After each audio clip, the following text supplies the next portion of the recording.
Hello, everyone, and thank you very much. Welcome for being here.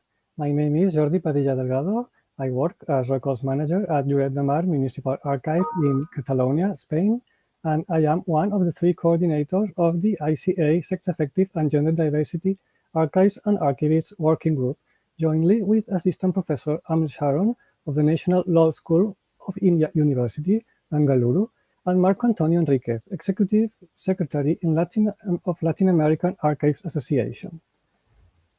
I will share my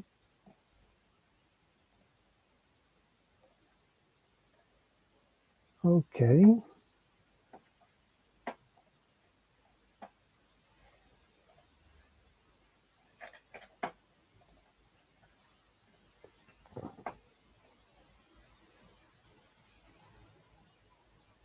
Can you see the slides, please? Yes. Okay. I will be joined as facilitator in this webinar by our colleague Tom Adami, member of the group, member of the ICA section on Archives of Human Rights, and former board member of the ICA section on International Organizations. So, a very warm welcome to this last and final event of the International Archives Week 2026 by the ICA. The group is holding this webinar as our contribution to the International Archives Week 2026 and to celebrate also the Pride Month. You will all have seen and perhaps participated in the broad range of stimulating webinars of this week that have made the International Archives Week 2026 so engaging. It is our hope that we can wrap up this week's program with a statement of intent and to raise our collective voices in honor of those who could not do so. To this end, we will enjoy the presentations by Dr. Babatope from Nigeria and by Dr. Swanson from Canada. After the presentations, we will have time for questions and answers. We would like this to be a time for discussion and participation for all the attendants. To introduce the webinar, I will talk about the International Council on Archives Declaration on LGBTQ+ Archives and Archivists signed at the ICA Congress in Barcelona last October. To better understand the process, we have to go back to March 2024. Then Carlos Serrano Vázquez, who was ICA Secretary General, proposed the creation of an informal working group under the protection of the Council to work on the specific subject of LGBTQ+ archives and archivists. The group held their presentation through a webinar in June 26, 2024. And 2 days later, the President of the Council, Madame José Quilps, signed the first public ICA statement on this subject in what can be considered a historic step by an organization as the ICA. In this statement, the Council affirms its commitment to protecting LGBTQ+ archives and archivists, while also supporting their promotion and visibility, in alignment with the overarching frameworks established by UN and UNESCO policies on this subject. As many of you know, the ICA Sex-Affective and Gender Diversity Archives and Archivists Working Group wants to provide a forum for discussions of issues related to the recognition of sexual, affective, and gender minorities archives and archivists, and to provide a forum for discussions about individuals and organizations, theories, practices, and participation in professional activities, archives, and archival management.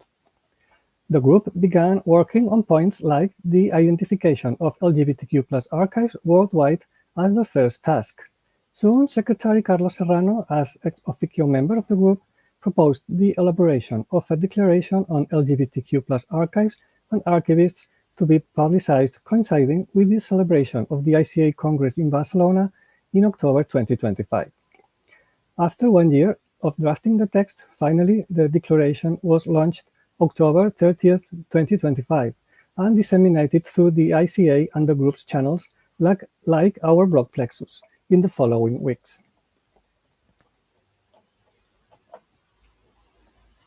To better understand the significance of the Barcelona Declaration, we can look at the background of similar declarations in the organization. The first one was Universal Declaration on Archives, or UDA.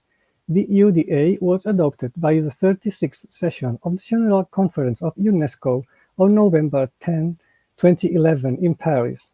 So this year we are celebrating UDA's 15th anniversary. UDA has been endorsed by the ICA as a key pillar of its outreach and advocacy strategy. I invite you to visit the UDA microsite in the ICA's website. There you will find the 44 languages translations, and you can also add your signature supporting the text. More recently, in 2019, ICA approved the Declaration on Indigenous Archives at the ICA conference in Tanzania, Adelaide, Australia. The Tanzania Declaration was promoted and drafted by the section on the Indigenous Archives of the Council. The Declaration pursues as its main purpose to identify key issues faced by Indigenous peoples and archives as they seek to work together in regions around the world, encouraging ICA and its members to see, hear, and work with Indigenous peoples to challenge and decolonize the archive. These two previous declarations have been an inspirational model to follow for the Barcelona Declaration. The problematics faced by LGBTQ+ archives are like those by Indigenous archives, but the final content and structure is closer to UDA, so the Barcelona Declaration has a bit of each one. The Barcelona Declaration is similar to the UDA in its formal aspects, but the Tanzania Declaration also has been an inspiration to this initiative. Although the Tanzania Declaration is notably longer and has a greater number of points, the Barcelona Declaration is intended to be the foundational stone on which to build further work of in-depth analysis and development. The sexual, affective, and gender diversity and the indigenous peoples share a long tradition of oppression and erasure. The sexual, affective, and gender diversity is also a part of the indigenous traditions and backgrounds. Sexual diversity has been historically the norm, not the exception, among indigenous peoples all over the world. So, the Barcelona Declaration pays tribute to the efforts and work by the ICA Expert Group on Advocacy and the Expert Group on Indigenous Matters, which materialized into two valuable texts of reference. This declaration wishes to be an answer to all the processes of marginalization that have erased the vast majority of archives, collections, and documents about sexual, affective, and gender diversity people and organizations, following a plan to deny and annihilate any historical reference to this group of people that wasn't associated to their criminalization. These communities represent between the 10 and 20% of human population, but the amount could be higher. Estimating the demographics of LGBTQ+ people on a global scale is a difficult task because in the most parts of the world, discrimination has led people to conceal their sex and gender identities. The declaration begins by presenting a definition of the sex-affective and gender diversity communities using the acronym LGBTQ+ and defining each letter. The text then outlines its main purposes and objectives, essentially dividing them into two: the appreciation and recognition of LGBTQ+ archives and the promotion of a queer perspective and sensitivity to sexual, affective, and gender diversity within institutional public archives. The latter have traditionally been reluctant to include LGBTQ+ voices, descriptions, and terms in the archival management. Fortunately, this situation is changing, and increasingly municipal, regional, state, and national archives are willing to collaborate with LGBTQ+ organizations and individuals to recognize and represent their voices in the archive. The text has been drafted jointly by members of the Sexual, Affective, and Gender Diversity Archives and Archivists Working Group of the International Council on Archives and the Diverse Sexuality and Gender section of the Society of American Archivists, as they both are the only two archival professional entities that work on this topic in the world. Now the Declaration is embarking on a journey to spread and allow for more in-depth exploration. One of the group's main objectives at this initial stage is to encourage the translation of the Declaration into as many languages as possible. To this end, our colleague Tom Adami has proposed a protocol for validating translations received from around the world. Currently, the Declaration is available in English, French, and Spanish. The group has already received some proposals for translations into other languages, which we will be able to make public very soon. We also are weaving a network of organizations to collaborate and work jointly in shared topics. We strongly believe sharing projects is the best way to materialize them. So we have the groups and sections of the ICA, the Nordic Network of Queer Heritage Archives, the LGBTQ Religious Archives Network, the Diverse Sexuality and Gender section of the Society of American Archivists, and many others. We also take a place at the ICA Working Group on Positions and Statements, and we are happy to collaborate with these and other similar initiatives any group or section inside the ICA or outside may have. Before ending my participation, I would like to thank all the people who have been involved in the drafting process and in the presentation of the declaration in the working group and in the SAGDAA-WG, and especially to the ICA authorities and staff who have had direct dialogue with the group for this purpose: President Jose Kirps, Secretary Carlos Serrano Vázquez, Maria Paula García Mosquera, Clémence Almera, and Marianne de Raze. Thank you to all of them, to the people who were there at the public presentation in Barcelona, like Dr. Babatope and Tom, for example, among them, and thank you also for your attention. Now, Tom, the floor is yours. And I stop sharing my screen.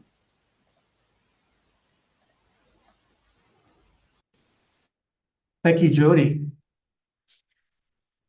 And good morning, good afternoon, and good evening to all of you joining us from around the world. My name is Tom Adami, and I'm joining this webinar from The Hague, where I work for an international criminal tribunal. It's my privilege to serve as moderator for today's webinar, held as part of the International Archives Week program, organized by the International Council on Archives. As a member of the ICA section on Archives of Human Rights and the ICA Sex-Affective and Gender Diversity Archives and Archivists Working Group, I'm very pleased to welcome you to this important conversation. This webinar forms part of the working group's contribution to International Archives Week 2026 and also takes place during Pride Month, a particularly meaningful moment to reflect on the role archives play in recognizing, preserving, and amplifying the histories and voices of LGBTQI+ communities.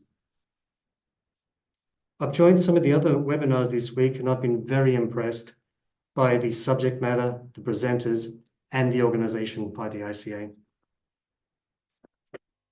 We have just heard the introduction by my colleague, Jordi, who is one of the coordinators of the working group. And he's also mentioned the other committee members, who are Amel Sharon and Marco Antonio Enriquez. Jordi has set the scene by presenting his experience in drafting the Barcelona Declaration on LGBTQ+ archives and archivists, adopted following the ICA Congress in October 2025. As outlined in the declaration, the ICA affirms its commitment to protecting LGBTQ+ archives and archivists, while also supporting their promotion and visibility in alignment with broader international frameworks and in collaboration with the diverse sexuality and gender section of the Society of American Archivists.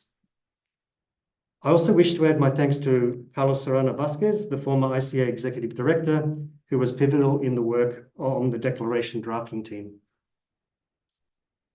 Today's webinar will explain how the Barcelona Declaration serves as a foundational step towards strengthening the visibility of LGBTQ+ archival records, supporting their preservation, and fostering collaboration between institutional and community archives. It also builds on and connects with earlier ICA instruments, including the Universal Declaration on Archives and the Tandanya Declaration on Indigenous Archives, which together provide an important framework for advocacy and inclusion within the archival profession. We hope this webinar will not only inform, but also encourage dialogue, reflection, and collaboration across our global archival community. I will now introduce our second speaker, who is Dr. Regan Swanson of the Archives in Toronto, Canada. I was thinking the other day, I would love to work for an organization called The Archives. I've worked for many archives in the past 25 years, but yeah, it just seems quite cool. She has been the executive director at the Archives Canada, LGBTQ plus 2+ archives since 2016. She holds a BA from Collège Universitaire de Saint-Boniface, a Master's of Information from the University of Toronto iSchool, and a PhD in Archives and Records Management from the University of Dundee. She has worked as an archivist at Library and Archives Canada, the Truth and Reconciliation Commission of Canada, Cree Cultural Institute, and as the archival advisor for the Council of Archives New Brunswick. She will build on and share her experience on archival policy and ethics, which is informed in part by her co-authored work, Respect in Archival Policy Development, published in 2023. The archives, founded in 1973, are now amongst the largest independent LGBTQ2+ archives in the world, with vast collections ranging from personal papers to photographs and memorabilia, all preserving the diverse story of queer and trans lives across Canada and beyond. The presentation today, Data Sovereignty and Privacy at the Archives, will address the issues surrounding data sovereignty, jurisdictional concerns, and privacy in the era of cloud-based digital archives. How the current technology landscape can be fraught with geopolitical risks to long-term accessibility and preservation of online archives. Archives has recently switched to Canadian-based servers to host their online archive presence in an effort to counter concerns raised by legislation such as the US Cloud Act. So with that, over to you, Dr. Swanson. Thank you very much. I'm going to share my screen, so bear with me a moment as we get this going.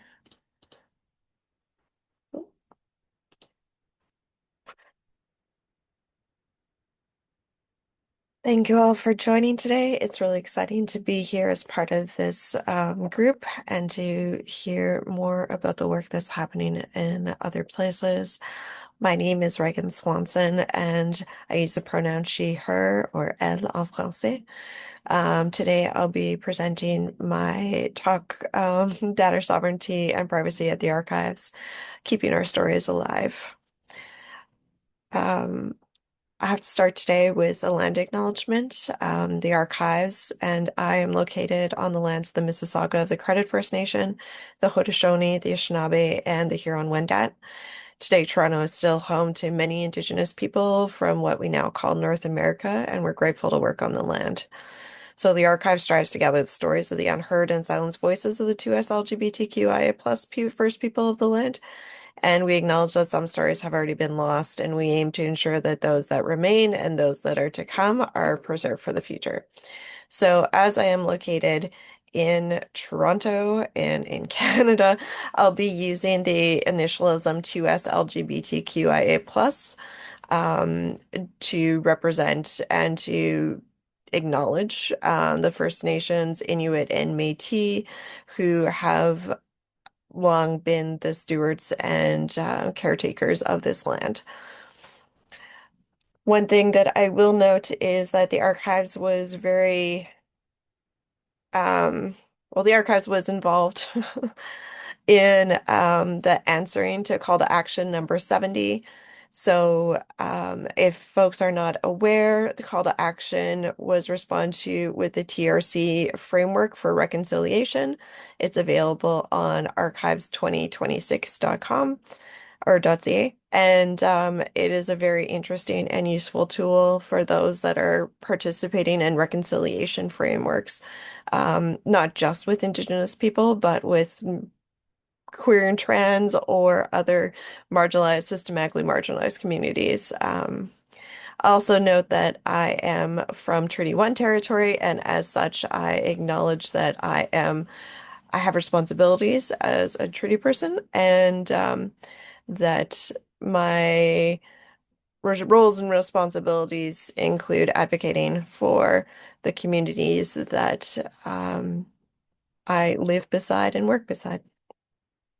So start things off, the archives, Canada's LGBTQ2+ archives is first and foremost a community archive. So citing Rodney Carter here, only the voices that confirm to the ideals of those in power are allowed in the archive. Those that do not confirmed are silenced. And while I do take a slight exception to the default of archive there being government archive, it is very much at the forefront of how we operate. We operate as a participatory space, as a space that is about building relationships. You know, it's very activist in orientation, which I'm going to speak about in a moment. Um, if we're doing it right, we're engaging in self-critique and we value the emotional and personal sides of the archival collections. These are some photos from our volunteers back in the 1970s and 1980s, and we owe much to the first 30 years of the organization that were completely volunteer run.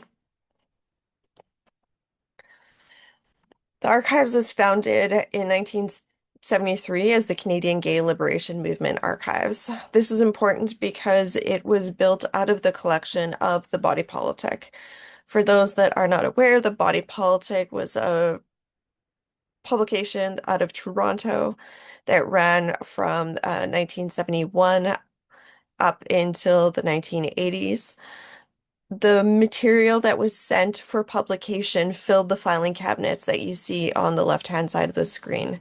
And so these filing cabinets filled up, and the Body Politic Collective realized that there was nowhere to put this queer and trans material. There was no space for homophile material anywhere in any government or any other archival institution. And so to protect community, they had to create their own space. I acknowledge that this was primarily made up of white cis men who had the privilege and often the power to be able to act in this way at a time when many, including many trans and Indigenous and Black and Brown community members, were not able to be out and open in the same way. 1973 came along and the collective basically created their own space by starting this secondary collective to showcase the material. And as you can see in the photo on the right-hand side of the screen, we did have a name change pretty rapidly to Canadian Gay Archives shortly after. Today, the archives acquires, preserves, and provides public access to information in any medium that focuses on queer and trans content from coast to coast to coast. We're one of the largest archives in the world that only collects queer and trans material, and we love to celebrate the visual material culture through programming and through exhibitions, both online and in person. And the photograph on the left is of our building here in Toronto, which is one of the spaces where we hold collections. So to understand the archives and why data sovereignty is at the forefront of our mind, we have to go back to 1977 and 1978. It happened over the new year, so it does span a little bit across these years. When the Body Politic and the Canadian Gay Archives collection was raided. So the police raided the Body Politic offices on December 30th of 1977, taking away 12 boxes of material that included quite a bit of Canadian Gay Archives material. So this was a part of a raid that was focused on the publication of the Body Politic, and the Canadian Gay Archives was kind of swept up into it because our collections were held in the same building.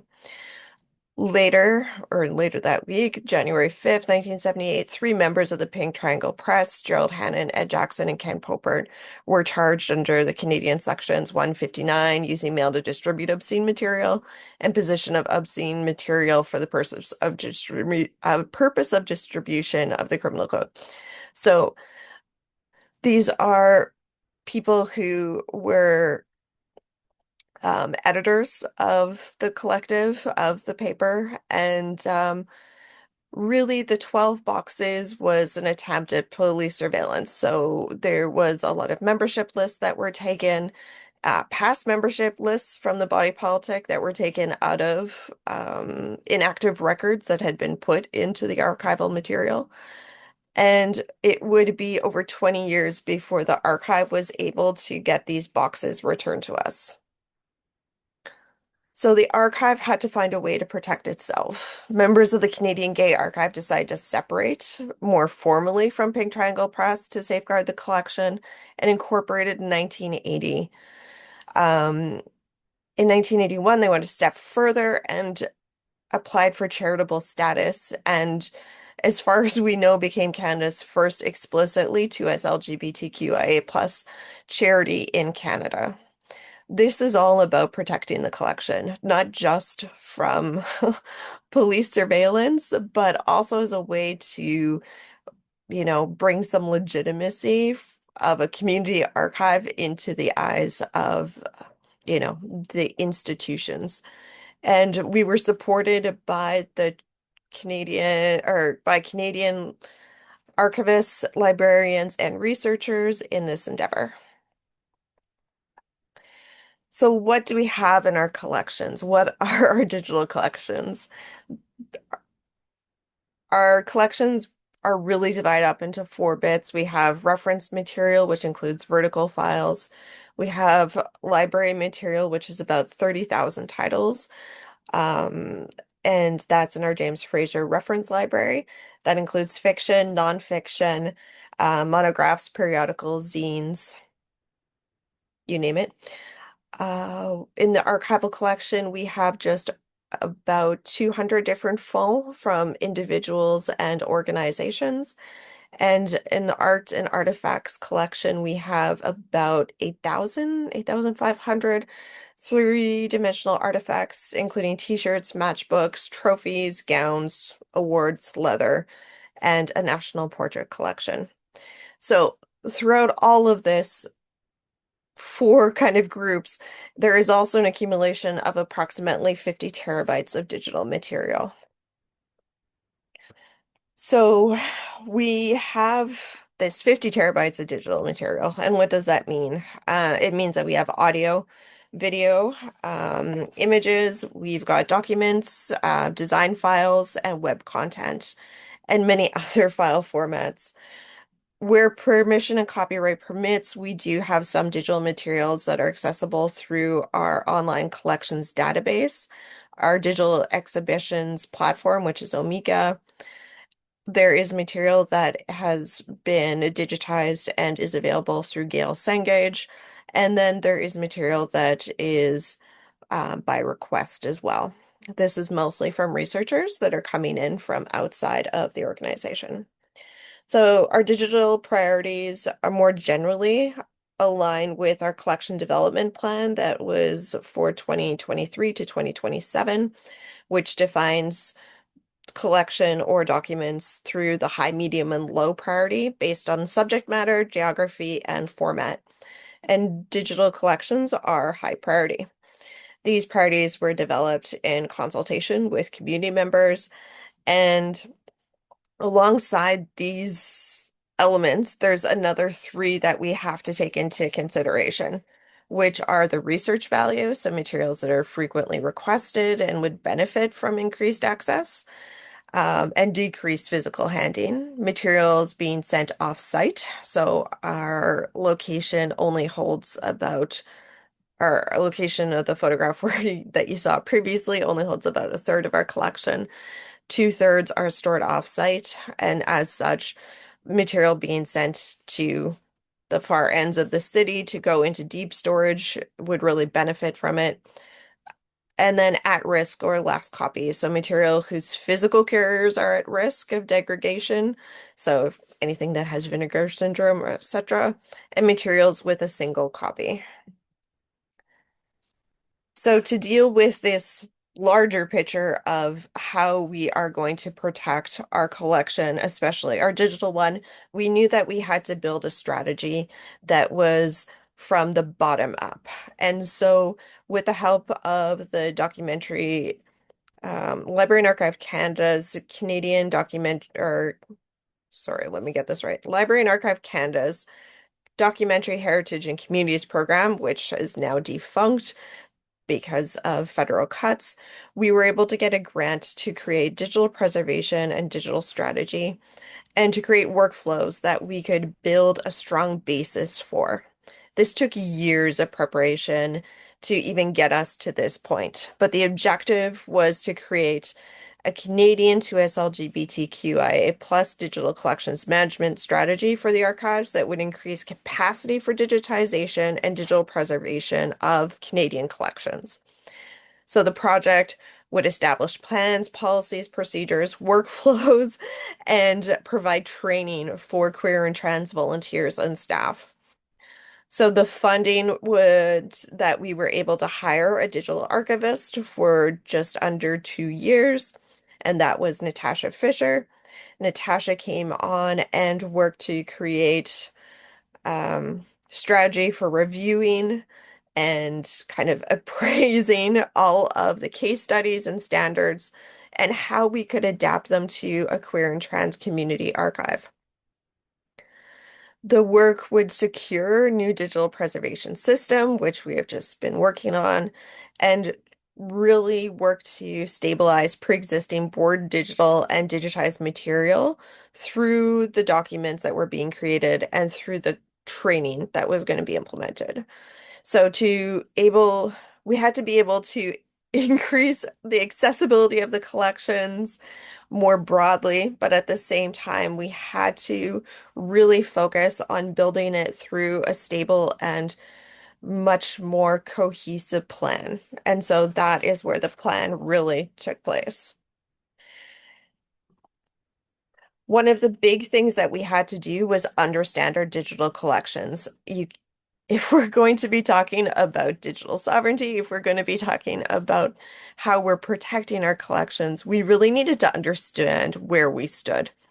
And so using the National Digital Stewardship Alliance, or NDSA, levels of digital preservation, and the Digital Preservation Coalition's Rapid Assessment Model, which is DPC RAM, as benchmarking frameworks, it was clear that digital preservation is still in the early stages of the archive. So to read this, you can kind of see that the blue is our current level and the pink is our target level for 2026, 2027.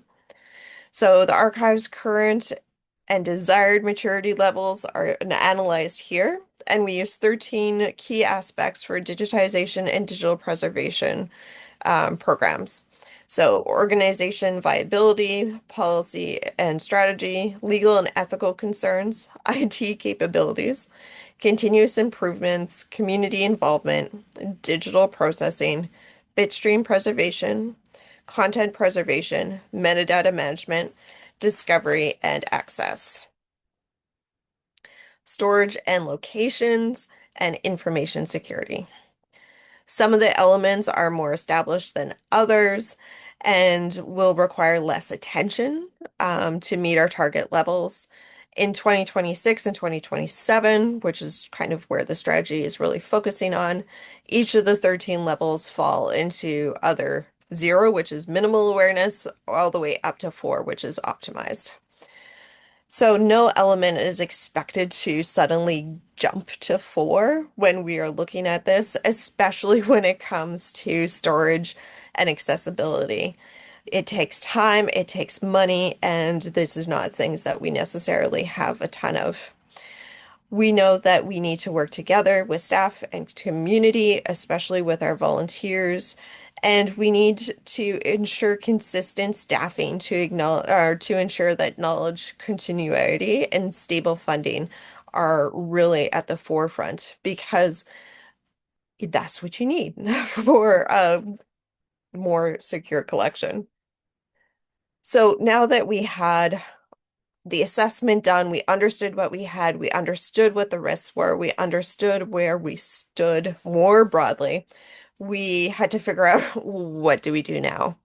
We have no IT department. We had the servers go down, and our volunteer coordinator was in our server space trying to do the work themselves because, as one of the youngest people on staff, they became the woman in STEM for the day. We had no budget. We have zero operational funds from any level of government. We are independent. That means that the money that comes in is from queer and trans community members. We do not have a very large budget. We're also restricted by the building that we're in. It's a heritage building. We don't have a ton of great space to put in a server room. So that means that we are limited by how much server space we can practically have in the building because there is no ventilation, there is no way to safely have secured servers in the space. And we knew that we would not have a digital archivist beyond March of 2027. So digital preservation systems needed to be implemented, and we knew that for sure. It was part of the strategy from the beginning. We needed to make sure that because we did not have staffing guaranteed to schedule fixity checks, to manage format migrations, and to standard metadata fields to maintain this file integrity, we would have to go to a third party to manage this material. It would allow us to create access copies for file formats that weren't currently available to research, and it would be a way to really manage some of the data without having to manage the data if we had a setup material. However, we did have some limitations. We knew, based on our digital preservation policy, that we wanted the material to be only stored on servers located in Canada. There's a couple of reasons for this, but the largest one was the rapid, well, it's not even rapid, with the changing government in various institutions, be it provincial, be it state or federal. We knew that there has always been the politicization of queer and trans bodies. And we've seen this being used as a tool in many countries like the UK and the United States. So we've seen this happen before during the HIV and AIDS crisis, and even I could say during the COVID-19 pandemic. So we needed to be able to have some level of control. And one of the things that we could control was having something that was on a server in Canada. The At the same time, we understood that just because the servers were physically located in Canada, that didn't mean that there was going to be full protection from the American or the US Cloud Act. So really, we understood that data sovereignty is about control, not just location. So storing data in Canada does not in itself protect access under foreign laws. And so if you control who controls the data matters more than where it's actually located. And that the biggest risk factor that we had to deal with and would continue to deal with would be the US law. And that was just going to be the reality, no matter what storage system or preservation system that we decide to go for. In the ideal situation where we did not have to worry about money, where we did not have to worry about all these other things, it would be to hold our own collection, to avoid the cloud completely. As my former roommate sticker on their laptop has always said, there's no such thing as the cloud, it's just someone else's computer. And when you work with materials of communities that have faced such scrutiny, such state surveillance, we knew that any anybody holding material on their computers instead of our own isn't inherently a risk. And we wanted to remove foreign or national control over any of the data that we had.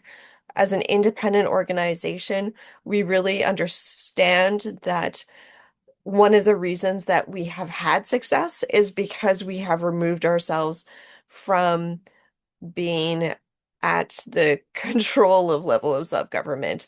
We've done that by not accepting government funds. We have for operating. We have done that by not associating ourselves directly with a university who is also, state or federally funded. And so we are not in that ideal situation. We do have to make choices. And so when we look to digital preservation, we had to look for companies that were willing to only keep our material on local servers in our country. We had to look for encryption. So even if material was requested, whether or not it would be encrypted after it was requested.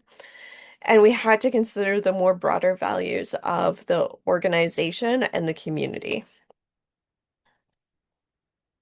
So we must prioritize the safety and privacy of 2S LGBTQIA+ communities, and we will not compromise these values in the name of broader availability. So we want it to be as open as possible so that community members can see themselves represented in history, to see them represented in the movement that has changed lives. But it's as closed as needed because we need to protect community first and foremost. We understand that there are different levels of privilege that come with the different intersections that folks sit at. And not all digital materials will ever be published online. In some cases, the archives may choose to withhold material for legal or ethical or even just regular privacy concerns. We have a copyright or a takedown and copyright policy that is available on our website, and we respond to copyright or takedown requests as quickly as possible. This also includes removing names from our database, or in some cases, changing names so that the material can still be attributed to the person, but is not necessarily a name that is associated with their legal name. Donors have full control over access levels granted to the materials, so all restrictions are decided by the donor and are honored during the digitization and publication or publishing process. Digitized material will continue to be added to our database and digital exhibits whenever we can and whenever restrictions allow. We will use OCR, we'll use metadata, we'll use alt text, we'll make them as accessible as possible. But again, this is not going to be at the expense of safety for the community. And with that, I will finish up. And thank you for your time.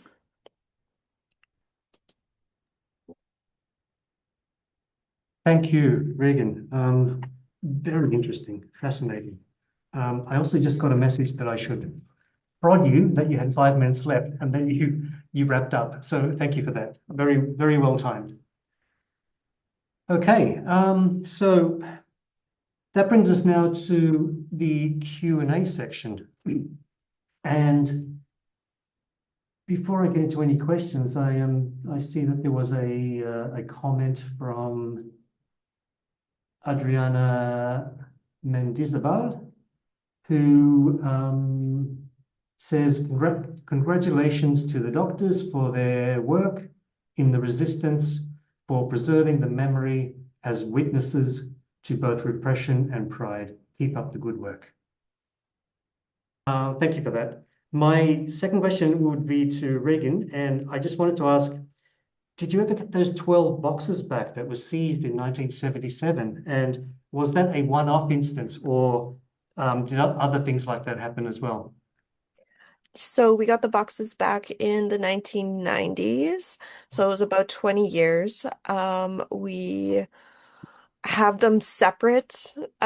We've kept them separate now that we have them back. So when the phone was arranged and described, we kept the boxes as they were then, rather than kind of amalgamate them back into the collection so that you could really see what had been selected by the police for seizure. We have had the police called on us previously, or since then, I would say. I want to say there's been two or three different times, and one of them was associated again with the body politic because the trial for the body politic went on for quite some time, and it faced increased scrutiny. It's one of those things where the very partial decriminalization of homosexuality in Canada actually led to more scrutiny and more surveillance of queer and trans folk. And so we saw that with the beginning of much more of the print culture around voices, queer voices having their own publications and things like that. So yeah, we've had the police called in, I guess, like about 12 years ago, maybe 11 years ago was the last time. So it's not something that's happened very recently. The police admitted when they arrived that this was likely not this wasn't something they had initiated. It had been a concern that had been called in. Um, so yeah, that's where it stands right now. We fly under the radar quite a bit, I have to say. And then a follow-on question, when you were talking about the servers being Canadian-based, do you actually have a preservation system, something like Preservica, or given that you don't have that many IT resources and are severely underfunded, how do you manage that? I mean, do you have, is this material being digitized as a preservation strategy, or is it, and I probably can answer my own question here, but accessibility is not the raison d'etre for what you're doing, because there's need for restrictions based on the donor not wanting this material to be made public. So how do you deal with that sort of dichotomy and that sort of that struggle between preservation on the one hand and access on the other, which is basically what all of us archivists do, preserve and make accessible. Yeah, so we have, as of I think this month, we have Preservica. And Oh, so wow. Right. this was a very expensive decision that we made. Yes. We needed something that would be able to withstand our lack of IT. And so using Preservica and the automation that it provided offset the like associated fees that would have been for having a full-time digital archivist and for having IT on site. So it's a kind of trial for us. We're going to give it about 3 years and we'll see how it goes and whether or not we can sustain it. We know that we can't put all 50 terabytes on Preservica. That's just too expensive. So we're focusing on the most at-risk collections. We also are going to do the front end of it as well to make it accessible for people, but it's going to be very selective. And so we're going to be looking at records that the individuals or organizations want to be made public. And so it's not, it's almost like an opt-in rather than opt-out kind of situation. Okay. I have a million follow-up questions, but probably not appropriate to ask them all now. Like how do you manage Preservica without full-time IT staff? But anyway, we can take that offline as well. Um, um, and then another question here. Some archival outfits that wish to support archiving with funding often have open access policies. How would that work for an archive like yours? And I think that would probably be directed to you, Regan. I am contemplating writing a paper on this because it has been kind of the bane of my existence for the Yeah. last little while. There's a lot of grants that come with, you know, we're going to give you funds, but everything that you do with the funds must be completely open access, has to be put online, has to be fully available. And, we don't want to see any restrictions. And frankly, we've started turning down that money. And that is not an easy decision. But when we have staff, when we have volunteers, when we have people from our collection being doxxed, I can't in good faith accept money that is going to put my staff, my volunteers, and my donors at risk. And so we have just started saying no. And a lot of that is really important grant money. And it is a terrible feeling to know that we will not be able to do that work and we will not be able to apply for those grants. But I think that, there are a lot of exceptions in Canada and other countries when it comes to Indigenous material. There's exceptions when it comes to religious material. And unless we start framing it differently for groups that have been persecuted and criminalized and surveilled by the state, unless we think of it in a more holistic view, you know, these kind of grants are just going to be useless to the people who need them most, which is the people that have no funding and the people that are trying to make sure that their histories are preserved. So I have a full rant on that. That is the TLDR. Great, thank you so much. Geordie, is there anything you would like to add before I wrap up? I see we have 3-4 minutes to go.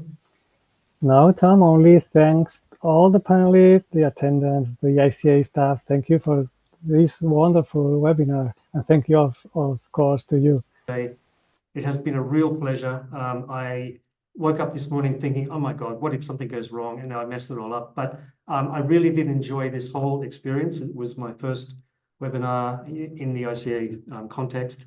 And I do hope it's not my last. And it's been a great, we had a great number of attendees, which was really heartening to see globally. And thank you so much for your time, both doctors and Jordi. We spent quite a bit of time discussing the whole structure of this thing. And as well, thanks to Amel and to Carlos, I believe, the other committee members of the SAGDAA working group. And Marco. Oh, Marco, sorry, Marco, yeah. So thank you all very, very, very much. ICA, of course, the office staff at the ICA, brilliant logistics and coordination. And the whole International Archives Week, I think, has been a real revelation this year. I work in an international criminal tribunal situation in The Hague. So the theme for this year being archives and justice was really hit home with me and my staff. So thank you once again to all the participants, to the presenters, and to the ICA. So on that final note, thank you very much and goodbye.